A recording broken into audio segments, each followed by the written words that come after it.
Subscribe now. EU debates. To protect media freedom in the European Union, we propose, together with Thierry, the Media Freedom Act. This is the legislation for the times we live in, not for the times we would like to live in. So we are here today to tell you why we are proposing that and why now.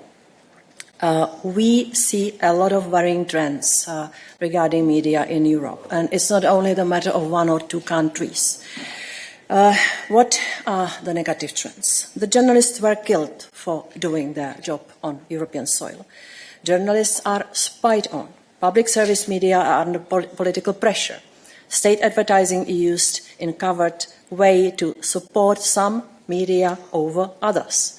In some countries, it is difficult to know who owns the media.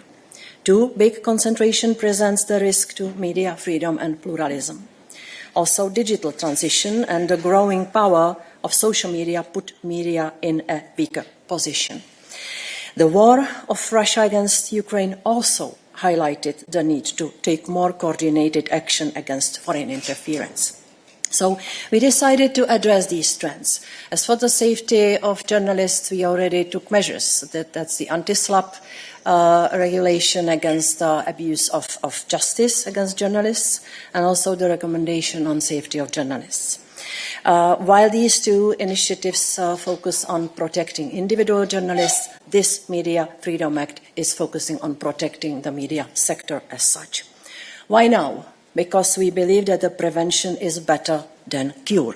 That's why we are coming now with a proposal of the law which might improve the situation in media soon, in case the legislative process will go well. One comment which I wanted to stress at the beginning, we are not trying to break the systems in the member states which work, especially when it comes to enforcement and oversight. We want to improve the situation everywhere, and this should be understood like that. So what's in the law? For the first time in the EU law, we are presenting safeguards to protect the editorial independence of the media. State should not interfere in editorial decisions. No public service media should become a propaganda channel of one party. We want the EU countries to set in law objective criteria for appointing the managers and governing boards. This should not be about party friends. The financing of public service media should be transparent and predictable, not used as a pressure tool. We also propose clear provisions with stronger safeguards against surveillance of journalists, because we strongly believe that no journalist should be spied on for doing their work. Second, you will find the rules mandating transparency. Transparency of media ownership, transparency and fairness in the allocation of state advertising, and transparency of audience measurement systems, which play an important role in the advertising market. The third thing, we want to strengthen the European coordination of national media regulators. The existing European Group of Media Regulators, ERGA, will be upgraded and become the European Board for Media Services. The law states it very clearly. The board shall act in full independence. This also includes independence from the Commission. This is just a comment for those having any doubts about this, because this is in the law.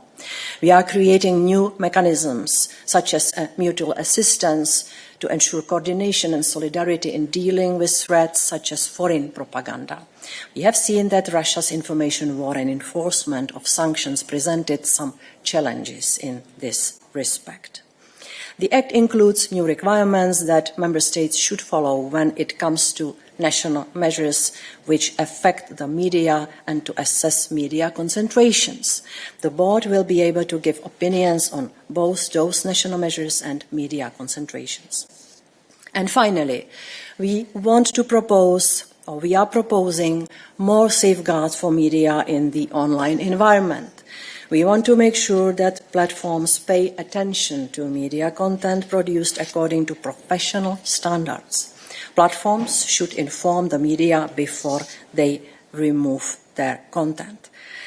Ladies and gentlemen, we believe that this act is necessary, addressing real evolving threats. We believe that this is a pragmatic solution, that this is something which is implementable in practice. For some, it will be too much. For some, it will be too little. For some who say the EU should not regulate the media landscape in Europe, we have a message. We believe the opposite, that we need to have good rules. When I see now the reactions, I think about that some expected that we will come with something like atomic bomb, some expected that we will come with some cosmetics. I believe we are somewhere in the middle.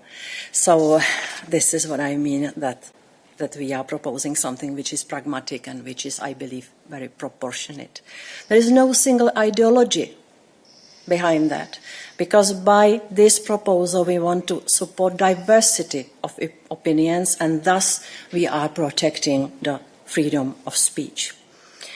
Democracy will work only if journalists have the means and necessary protection to keep in check those in power and those with power, be it political or economic actors. The Media Freedom Act is designed first and foremost with journalists in mind.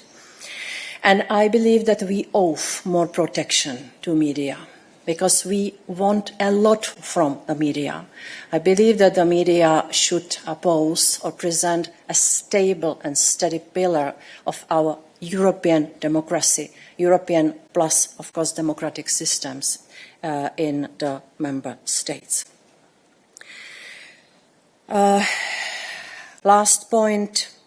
What we see from data and from some kind of real feel, we see that the trust to the media in Europe is decreasing. At the same time, disinformation is on the rise. And I don't think this is a coincidence. And I hope that the Media Freedom Act will play its part in helping restore the trust in the media. But I have no illusion it is a silver bullet. This is why it requires a collective effort from all sides. This law should also be seen as a piece of a broader puzzle.